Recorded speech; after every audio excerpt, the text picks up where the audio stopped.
Oh, howdy all, grab yourselves a beer, it is time for some Path of Exile discussion. Today, what I wanted to do is go through the new information that's been revealed about the upcoming 3.9 Conquerors of the Atlas patch, and just some of the small little teasers that have been dropped today and yesterday. So there's not a huge amount, so this will be a short video. There's a unique item, there's a bunch of information about catalysts, and there's the new bow skills. I want to start by going through the unique item, Crown of the Inward Eye. This is fundamentally a mind over matter armor piece. Now, what this does, it's not very clear from the item. So firstly, it's got 16% increased max life, mana, and global energy shield. These are not small bonuses. These are pretty significant, and they mean that this is actually a solid defensive item piece. It's not like a pure life helmet or running a decent hubris circlet, but it is going to be pretty solid for defenses. It then has these three lines that aren't described on the item. Transfiguration of soul, of body, and of mind.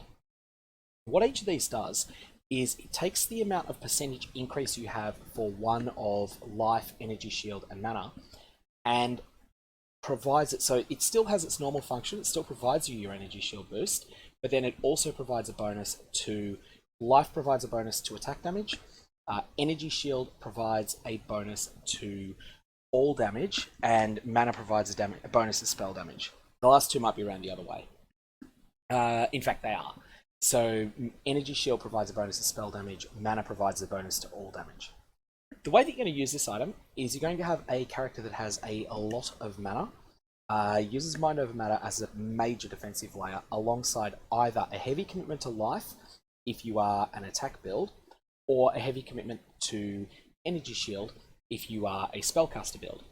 And then Crown of the Inward Eye will provide you a lot of additional damage. We're talking a lot here. This is not a bad item. I'm quite impressed with it as both a hybrid of mediocre defense from this line and solid offense from these three lines. I want to test out how it works in practice. It is not the offensive powerhouse that Fractal Thoughts is, but it also doesn't have the significant build around me cost that Fractal Thoughts does. So I think it's quite a good item, and I think it's something that will be worth trying. It also strikes me as something that might be pretty rare. However, time will tell on that front. Next up, we have some information on crafting with catalysts. And all that's happened here is that an existing very, very powerful opal ring has been hit with 20 turbulent catalysts, 20 fertile, and 20 prismatic in order to show off what these catalysts do. The big takeaway here is that the implicit value, 25% increased elemental damage, is increased by turbulent catalysts, which are the ones that are connected, so it's elemental damage. So 25% becomes 30, and 42% increased attack damage becomes 50%, which tells us that it rounds down in general. We also get a bit more information with the 48% going up to 57, so 48% lightning resist becoming 57. Tells us that these round down even when it's 0.6, so it looks like they're just going to always round down. These catalysts are looking like a pretty powerful buff, especially given that you'll be able to put you'll be able to put one on your amulet, one on each ring, and one on your belt. So there's a considerable amount of increased power that you're going to get on your character. And it's going to mean that you're going to want your resists in one place so that you can then smash them with a prismatic catalyst. You're going to want to have your damage in other places. I think turbulent catalysts will be the best catalysts. I'm open to being proven wrong when more of them are revealed.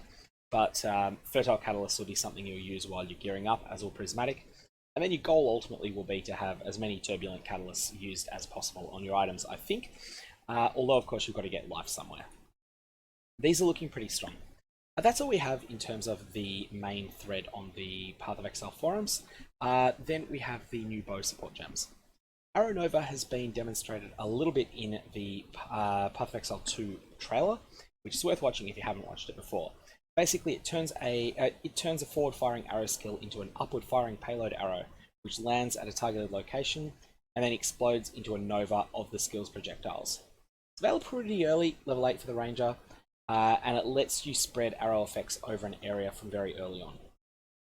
Ground-targeted projectiles like Caustic Arrow, Val, Burning Arrow, and Tornado Shot will explode a fixed distance from the nova location, creating a wide damage area if they don't explode on a closer target first. For Caustic Arrow, this allows you to spread shit over a large area of the ground with ease. That sounds quite tempting. I think that Arrow Nova support will definitely find a home with Caustic Arrow. Next up we have greater volley support, which is something that is currently available on the Reach of the Council bow. Whereas greater multiple projectiles adds 4 projectiles, but they all come from you, they all originate from you. The greater volley does the same thing, except they originate from a little bit to the side. This is inherently a little bit weaker because it performs worse in narrow areas than greater multiple projectiles does, but it's going to be balanced by having a more favourable, less damage multiplier. So it will be a less damage multiplier, which results in a less of a reduction and therefore in you doing more damage. This is worded really awkwardly, but basically greater volley support will compensate by being mechanically weaker than greater multiple projectiles. It will be compensated by doing more damage. Additionally, less multiple projectiles and volley supports have been outclassed by greater multiple projectiles, not just at the endgame as this says, but even while leveling. Both of these supports will now have, they say, lower damage multipliers than they currently do. What that means is the less damage effect on them will be reduced in effectiveness, and so they will end up having a damage multiplier that is closer to 1 than it presently is. So basically, LMP and volley will do more damage than they do in the current phase of the game. Barrage support. This support gem causes skills to fire wand and bow projectiles sequentially. Each projectile adds a little bit of attack time, so the skill isn't unreasonable with skills that inherently have a lot of additional projectiles like Split Arrow and Power Siphon. Now I know that my initial thought on seeing Barrage support was Power Siphon and Barrage support looks bustedly OP. This may not be the case. However, it may still be compelling to try. You'll be able to cancel out of a barrage once it has started. Raise Toucan for that. So too many projectiles won't lock you in place for a long time, and this becomes available at 38. However, there is still the Barrage skill gem, which is still functionally what it used to be. It's basically the same behavior as Barrage support. So essentially, Barrage support lets you build your own version of the Barrage skill gem. I think one of these is just going to outclass the other one. We don't know yet which it'll be. There's been some buffs to the Volley Fire support gem for Barrage skill, which is quite nice as well. Separate to these changes, Shrapnel Shot has been adjusted and renamed Galvanic Arrow. It's especially interesting with the Barrage support because each sequential projectile repeats the area damage cone.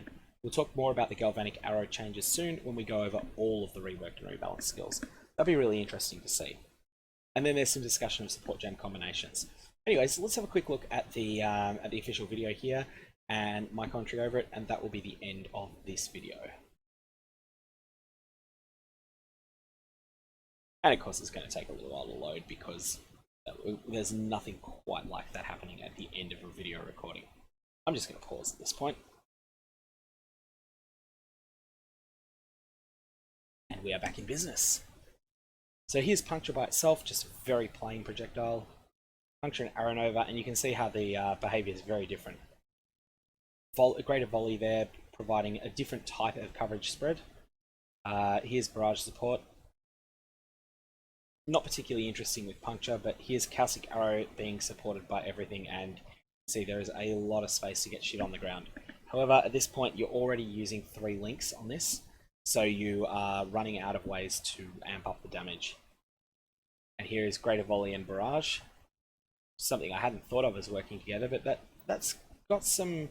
There's some interesting spread on that. However, again, once you start dedicating 2 of your support gems to providing spread, you're paying a very high price for that effect. So I'm not that impressed with those approaches. I think, broadly speaking, you don't want to be spending 2 supports on spread. You want to be spending 1. And for that reason, I feel greater multiple projectiles or perhaps Fork Plus will come out on top for most builds. In any case, that's all I got on this one. If you've got any comments or questions, definitely fire away below, and hopefully we'll get some more news in the next few days, something that will be able to have a slightly more meaty video.